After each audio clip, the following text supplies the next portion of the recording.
I thank you very much for listening to That Will Never Work podcast. Now, what if everything you've ever been told about marketing was a little off, or maybe even just flat out wrong? Well, today I have Ethan Decker, who's going to join me, and we're going to bust some of these myths that we might have been listening to all these years, and maybe talk maybe some real strategies. Maybe we'll see. But we want to ultimately talk about how you could build your brand and build trust. We'll talk about it right after this. Educate, empower, enable, impact. Thank you for tuning in to That Will Never Work, an award-winning podcast where we share inspiring information and personal experiences related to business and the entrepreneurial journey from those who are leaders in their respective field. Now, here's your host, author and business coach, Maurice.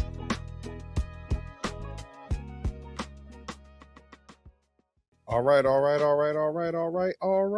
So we're gonna get all the way into this.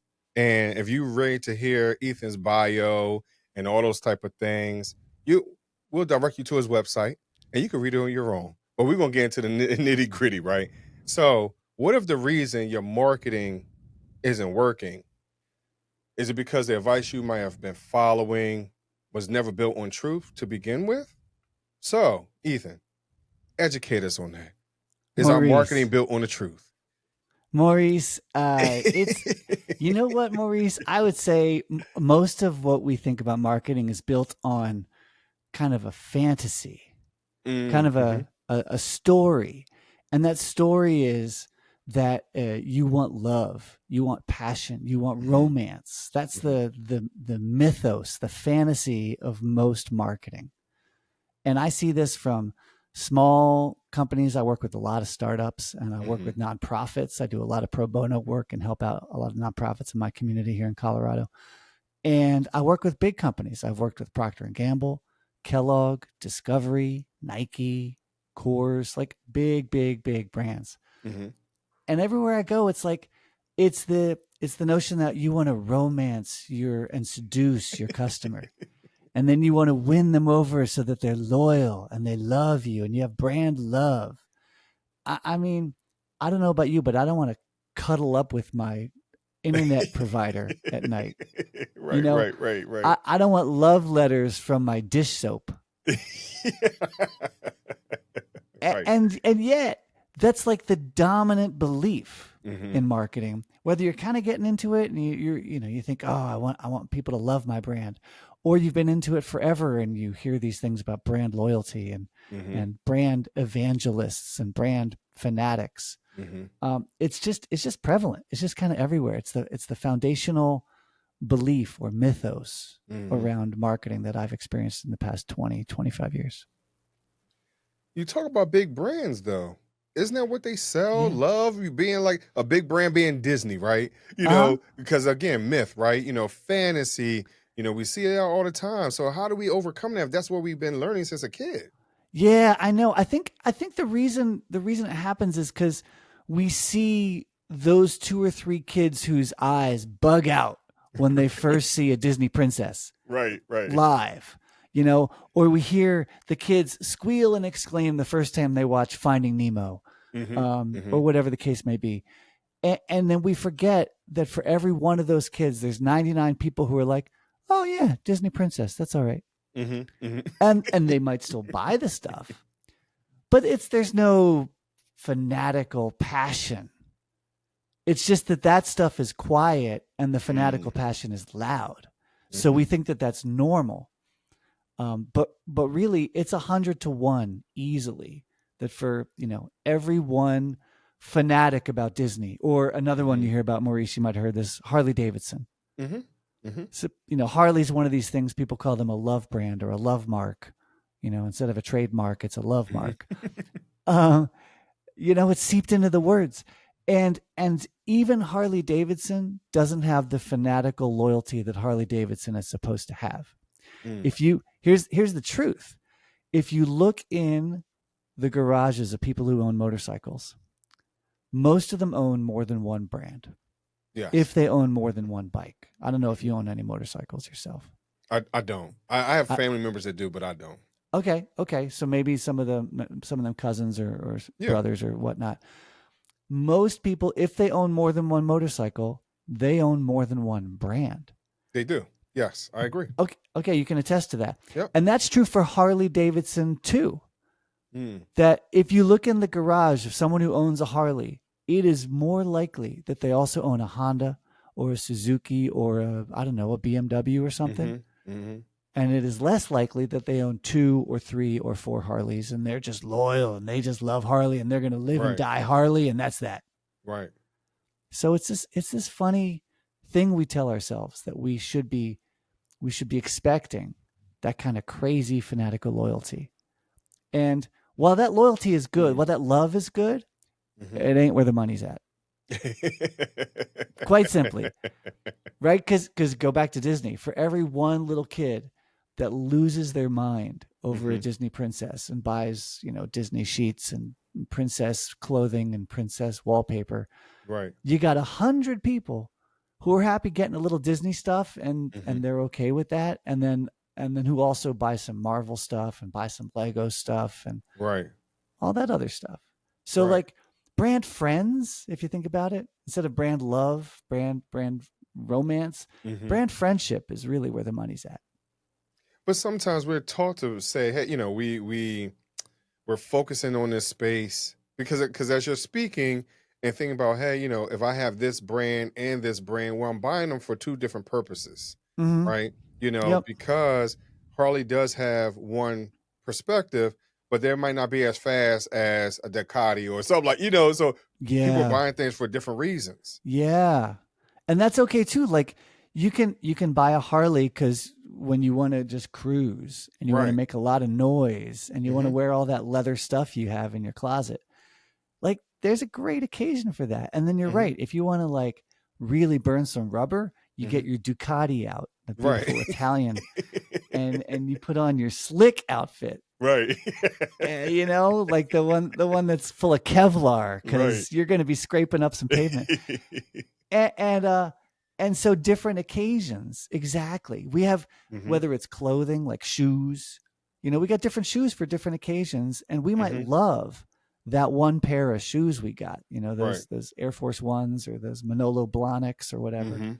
But it doesn't mean we're going to just buy Manolo Blahnik or we're just going to buy Air Force One. So there's a confusion about this notion of pure love and pure loyalty. And it can really steer you wrong if you believe it too much. So when I look at my brand, right, and I'm talking about marketing, am I marketing to the masses or am I just paying attention directly to my avatar? Because sometimes we think that our brand should touch everybody, but when it might not reach anybody at all. So what should I do?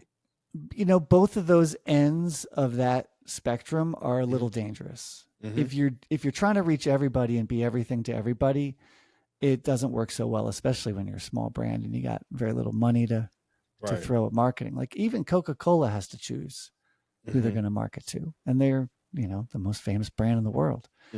But if you go the opposite way and you just have this really tight avatar, like I talk to, let's go back to the Harley example. I talk to this guy, he's my avatar, his name is Rashad.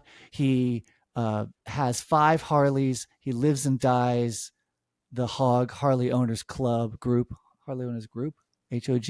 Yeah, the Hogs. He always goes to Sturgis, South Dakota, North Dakota, where they got the huge Harley festival every year. Okay.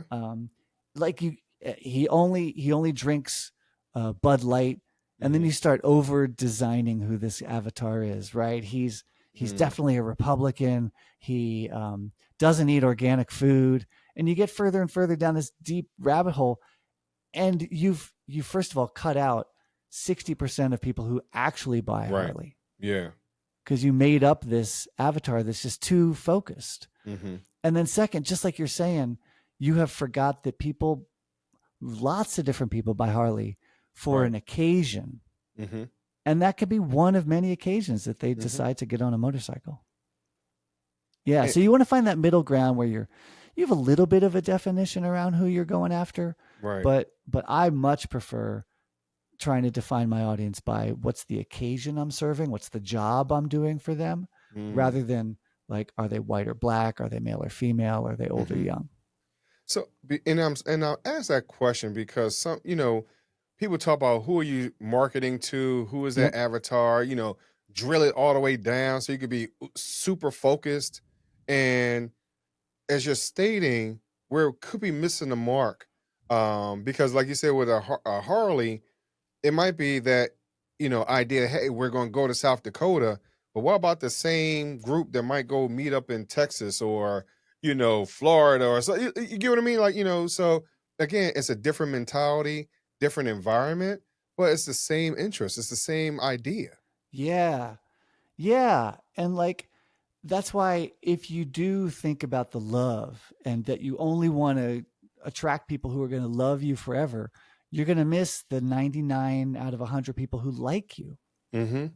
And I think that's where I steer people for marketing that'll be a little more effective, is accept and embrace the people that like you and not love you.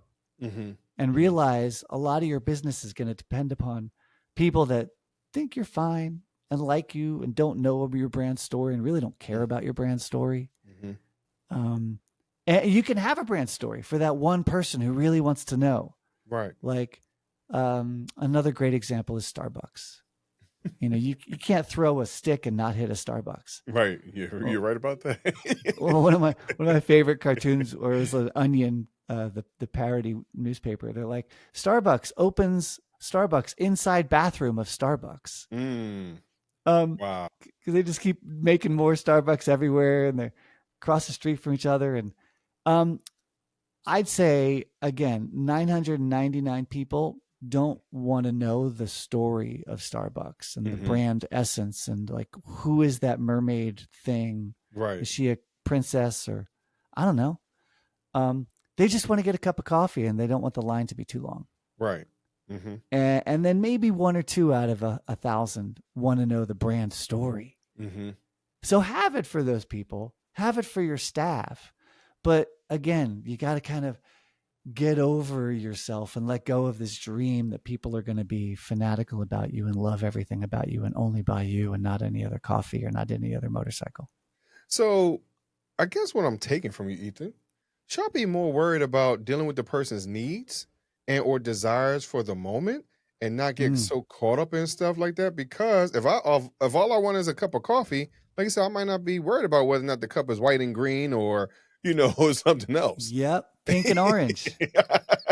Right? There's a pink and orange coffee brand, right? No, I don't. Pink, orange, and white. Pink, Dunkin' orange, Donuts? boom. Right. I mean, talk about knowing very little about a company, right? It's pink and orange, and you can tell it apart from the white and green one. You can, most definitely. Yeah, there's a sad part of it where you're like, oh, I guess most people who buy me aren't going to be in love with my brand. And then there's freedom, which is, oh, there are a lot of people out there who like my brand, just want a good cup of coffee. And I just have to make sure they can find me when they're driving down the highway or going through the grocery store. Right. And make sure they don't confuse me with the pink and green one or pink and orange one, whatever the color is. Yeah, you're right, Maurice. It's like there's that freedom of, oh, I have to deliver what they want. And I don't necessarily have to have them fall in love with me and marry me. But some of us feel like we have to make that level of commitment, because like you said about loyalty, right? It's like we have to live and die by this particular perspective, without understanding like, hey, tomorrow I might not feel like it. Tomorrow I might not even be near one, so, so what is it that we need to do, even when we're looking at ourselves as entrepreneurs? How do we make sure that we're not so fanatical in that space when we're looking at marketing? If you over focus and hyper focus as an entrepreneur on creating love and loyalty and only finding customers that love you and are purely loyal to you, you're going to miss out on a lot of the money. Because like I said, love is great, but that's not where the money's at. The money's in friends, brand friends, not brand lovers. So you're going to miss out on, if you run a salon, you're going to have some people that love you and will only come to you, and others who are like, yeah, I like this place, it's good. Right. And they might come and go, or you'll see a lot of people just come in once and maybe you'll never see them again. And so you accept that, and it frees you up. And then the second thing, and this is a critical step too, Maurice, is if you realize most of your business or a lot of your business is going to be with people who buy a little of you and don't think about you much, then you're going to focus, I think, or you should focus a lot more on how to get them to think of you at all, as opposed to what's your deep brand story and your essence and your mythos and stuff like that. Like, who's great at that? Here's an example. Can you name an insurance brand? Geico. Boom. And what do you know about Geico? The little iguana, whatever it is, always running with Geico, whatever it is, gecko, whatever it is, right? Yeah, the little lizard. Lizard. Yeah. Or as to get even more accurate, because it's so close, it's a gecko. Right. Because it's Geico and it's a gecko. Right. Yeah. And they don't want you to think too hard, right? And I love this example because do you know, does Geico cover boats? I don't know exactly. Do they cover RVs? I would guess they would because of automobile-ish type stuff. Yeah, I would assume so. Yeah. But like, what part of the country do you live in? I'm in Philly, so I'm on the East Coast. Oh, how did we not even touch this fact? I grew up downtown. You did? Yeah, go Birds. Yes, sir. Yes, sir. But I mean, so even using that, right? You know, you know about Philly, so guess what? We're really, really love our Eagles, right? Yep. But guess what? We have the New York Giants and the Jets that's not even 2 hours away. You got the Commanders who's, not 2 hours. Baltimore Ravens, right? How many teams are this right here within a... Yeah, or like you love your Eagles, but maybe you also like basketball, or maybe you also like soccer. Soccer's growing huge in America right now. And so like, or your alma mater, if you went to college and you love the Nittany Lions from Penn State and you got some love for the Lions, but you also love the Eagles, but it's not like there's only one team usually that you're a fan of. But like, I love the fact that Geico they didn't pick something that was symbolic of insurance. Like insurance, I don't know, it should be like protection or safety, something that takes care of you when you have, well, let's see, in Philly, what are the big disasters? They'd be either some storms occasionally. Yeah. You don't get much flooding in Philly, but recently no. Some flood. Yeah. It's just been, recently it's been some really, really heavy pours lately. Yeah. So like flooding, that will mess up your life. It would. And you'd think you want an insurance brand that's strong and safe and secure. So they should pick a symbol that's like strong, like a bull, or like protective, like a big, female elephant, a mother elephant or something. But no, they didn't pick anything that was symbolic of safety and strength. They picked something that was one letter away from their brand name. Because they realized what matters more isn't the symbolism. It matters that it's sticky. It matters that it sticks to your brain. And a gecko that has an accent for who the hell knows why. Because it's sticky. Right? Like, it's a Cockney accent. Like, why does the gecko need a Cockney accent? Because it's sticky. That's why. It's not relevant to insurance at all. So yeah, like if you're an entrepreneur and you're worried about like, are you differentiated and does your brand essence match your brand story? Most people can't remember where their car keys are. Right.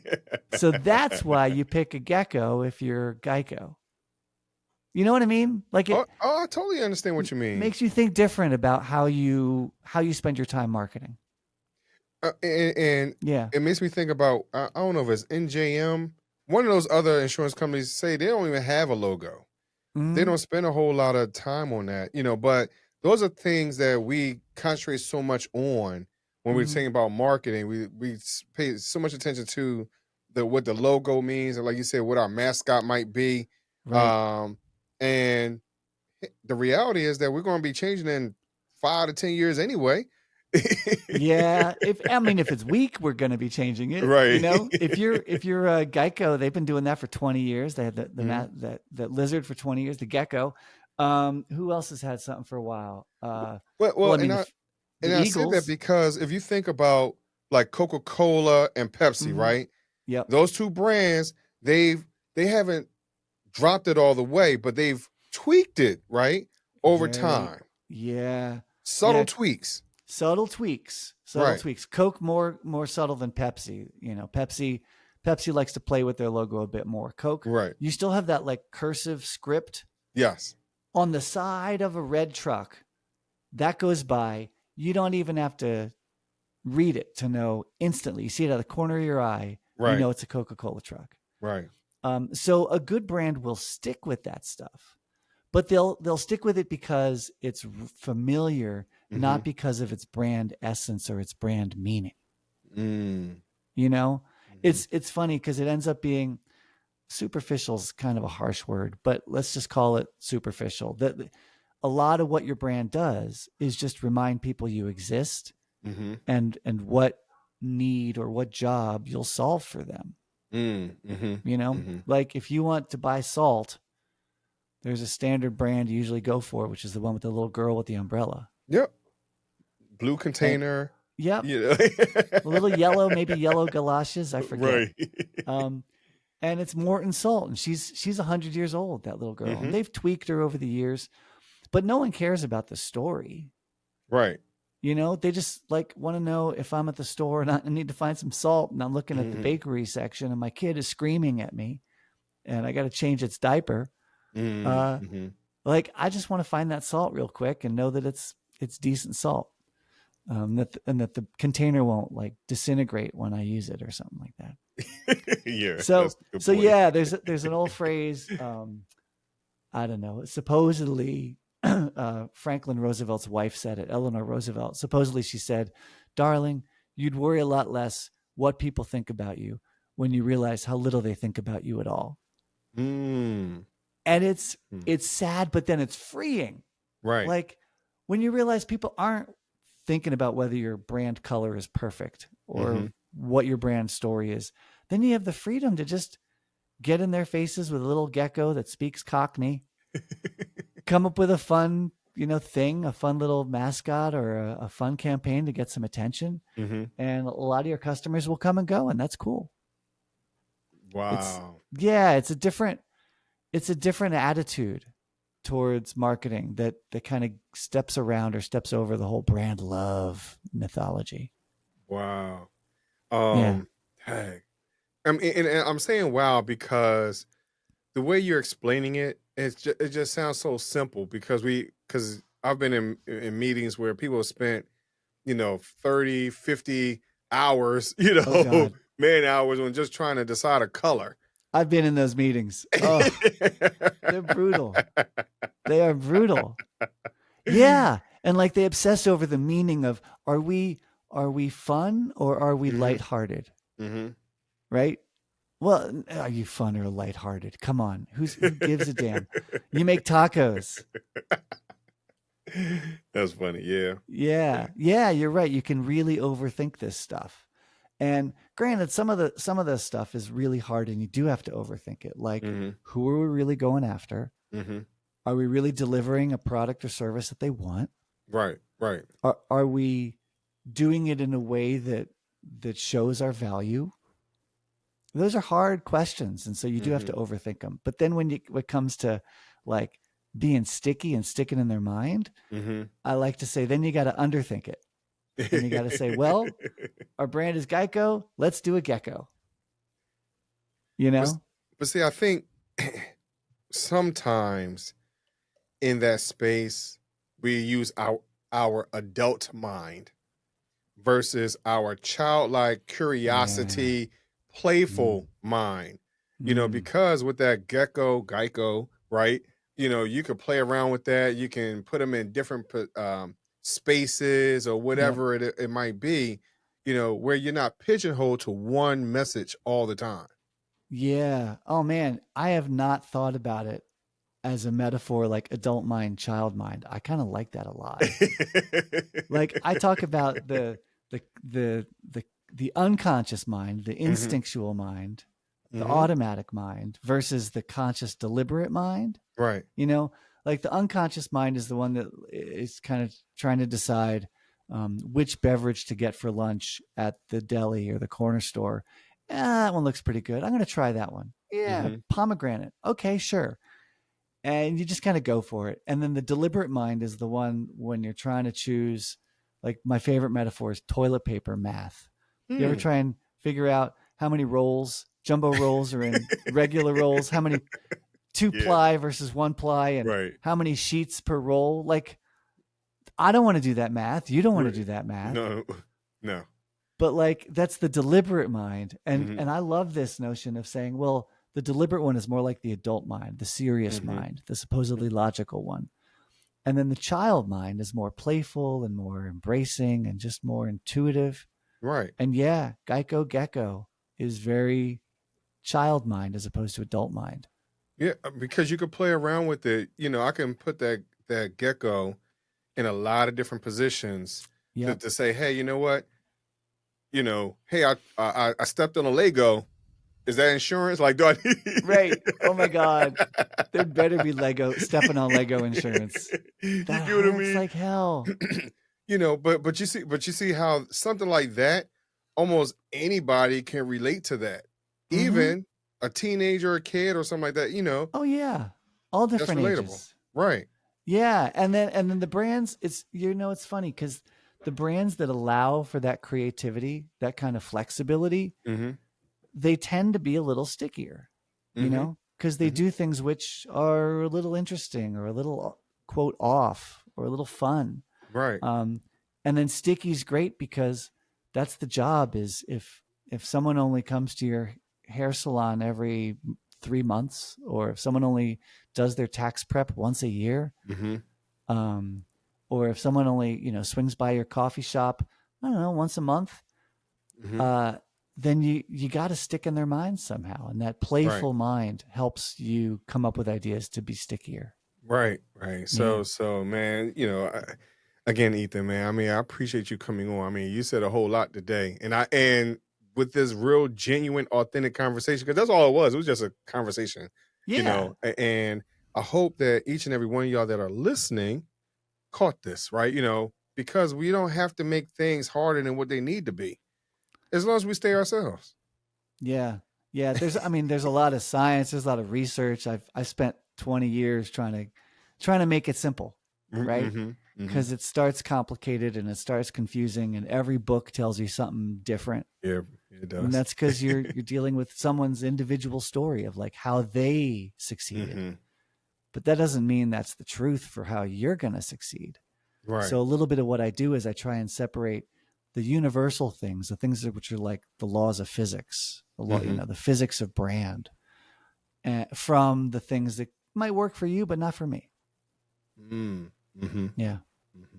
So for those individuals who are struggling with that, where can they find you to say, hey, you know what, Ethan, I'm having a problem and I'm trying to stay playful, but I'm also trying to understand the logical side of this, and not get caught up in this color means this and this shape means that, so where can they talk to you about that type of stuff? I'm pretty easy to find. If you look for Applied Brand Science.com, or just search for Applied Brand Science on the internet, some reason all my stuff comes up. I'm very orange. You'll see a lot of orange because I believe if Coca-Cola has something right when it comes to being red and white for 110 years, 120 years, I'm going to stick to orange and white. Those are my colors. Nice. So appliedbrandscience.com. I'm also on LinkedIn. You can find me there, which is like, Facebook for business. So Ethan Decker, or EH Decker, I'm there. And then from there, I'm pretty easy to reach out to. You can find me readily from those places. Nice. So of course, Ethan, I'm going to have all your information in the show notes. So whether someone is walking around, riding around, they should be able to come back to this and click on your information. But Ethan, before we go, I got to ask you my would you rather question, man. Bring it. So would you rather choose 3 doors or a fork in the road? Now, because we've been in this playful space, no holds barred. There are no parameters, no right or wrong answer. Just which one would you choose? 3 doors or a fork in the road? I choose a fork in the road. And why a fork? There's something about the notion of just, A or B, and Okay. you pick one, and then you go, and then hopefully, if you're further down the road, you're thinking about the next choice. You're not thinking about the last one. Sometimes we live in the past, though. We keep looking backwards, though. Oh Lordy, don't we ever? We do sometimes, but see, again, with this whole idea, no one says that the fork doesn't turn you back around to try True. to correct it, right? True. So True. Well, I'm still living in the past where the Eagles won the Super Bowl this year. Listen, with a beat down. Look, they're the last Super Bowl, so yeah. And they might repeat again, y'all. So if y'all listening, I said it here first. They're going to repeat? You think they're going to repeat, Maurice? I'm not sure, but I think they have a good chance. I think they have a really good chance. Yeah, I think they have a good chance. I'm not sure about Kansas City, but oh man, yeah, they got a little rebuilding to do. Yeah, they do. Like their front line. But the NFL, a lot of teams got better. Oh yeah. So yeah, we'll see. We'll see. So, but I thank you, Ethan, for coming on, man. Absolutely. Thanks for having me. You better get a cheesesteak for me while you're. Oh, I will. Most while definitely. You're in Philly. That sounds good right about now. Good. Thank y'all very much for listening to That Will Never Work podcast, and I'll talk to you just a little bit later. Thanks for listening. Follow Maurice Chism on social media to stay connected, and check back weekly for new episodes. Until next time, that will never work. Or will it?